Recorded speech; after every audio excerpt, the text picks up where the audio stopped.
Kung babalikan natin ang mas malawak na konteksto ng sistemang ito, hindi natin maikakaila na lalong tumitindi ang mga issue dahil sa mga malalaking global disruption, lalo na ang Russian-Ukraine conflict. So tingnan natin yung causal loop diagram na ipinakita natin sa simula ng episode at syempre sa ginamit natin do sa ating midterm exam. So sa diagram na yon, makikita ang ugnayan ng mga global crisis. Pandemic, oil prices, inflation, kasama na dyan yung food security, political unrest, at iba pang economic inequalities. So ang gyera sa Ukraine ay huminto sa supply ng langis at pagkain sa Europa. So tumama ito sa pandaigdigang market at tumaas ang presyo ng langis. Ano ang epekto? Mas mataas ang pamasahe, mas mahal ang bilihin, at mas maliit ang kayang bilhin ng ordinaryong Pilipino.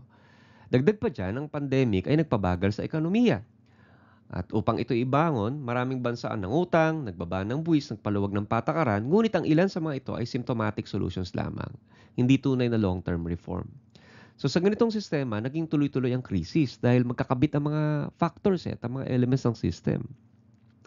Kahit may isang solusyong gumana pansamantala, may ibang loop na hindi natutugunan na maaring bumawi sa tagumpay o makapagpababa sa epekto ng tagumpay. So malinaw, kailangan natin ng mas malalim at mas integrated na pag-unawa sa mga interconnection ng mga issue.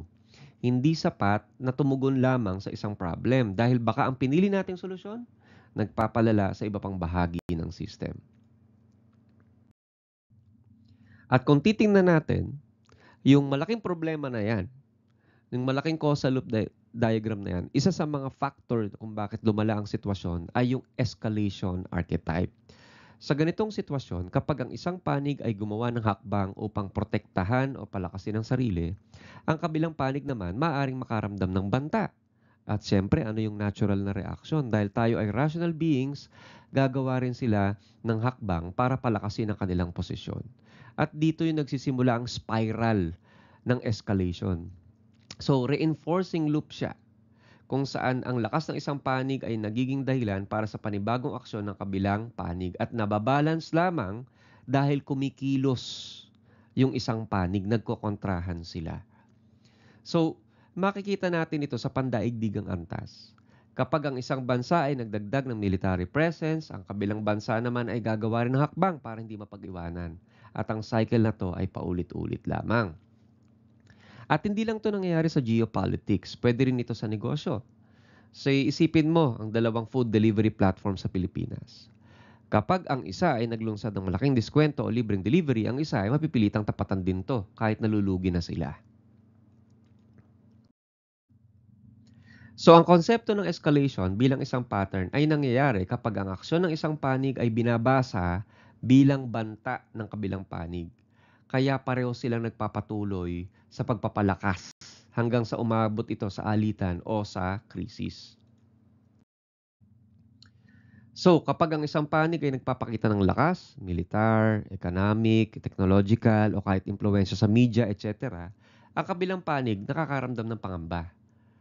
Dahil rational actors tayo, ang reaksyon ng kabila, magpalakas din. Gumastos sa armas, maghanap ng kakampi, maging mas aggressive sa diplomasya.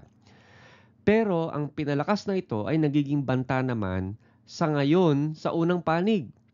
Kaya ang cycle na to ay nagiging dahilan para sa parehong panig na bigyang katwiran ang kanilang mga aksyon, i-justify nila. Sabi nila, kami lang ang nagtatanggol. O di syempre sila lang ba? Di kami rin. Pero sa totoo lang, parehong panig ay bahagi na nagpapalala ng sitwasyon. So yan yung classic na archetype na magpapaliwanag doon sa Russia-Ukraine conflict. Di ba? Nagsimula sa historical tension. Naging banta ang paglapit ng Ukraine sa NATO para sa Russia. Nagpakita ng puwersa ang Russia. Nagpakita ng resistance at support ang Ukraine o nag-escalate sa digmaan. At habang tumatagal ang labanan, mas maraming bansa ang nadadamay, mas maraming resources ang nasasayang, at mas tumitindi ang krisis hindi lamang sa rehiyon kundi sa buong mundo. So sa escalation archetype, walang tunay na nananalo. Ang tanong ay, hindi lang sino ang mas malakas, kundi hanggang kailan natin palalakasin ang tensyon bago natin hanapan ng solusyon. At hindi lang ito totoo sa geopolitics, pwede rin ito sa negosyo, sa union, 'di ba? Sa management, sa teacher-student, at maging sa social media flame wars. Kaya ito yung dapat yung pag-usapan. Kung kayo ang bahagi ng United Nations Peace Council, anong systemic strategy ang imumungkahi ninyo upang maputol ang escalation loop sa pagitan ng Russia at Ukraine? Dapat ba tayong tumaya sa panig na mas mahina, pondohan natin sila, o panatilihin natin yung neutrality kahit tumitindi ang krisis? So anong palagay ninyo ang solusyon?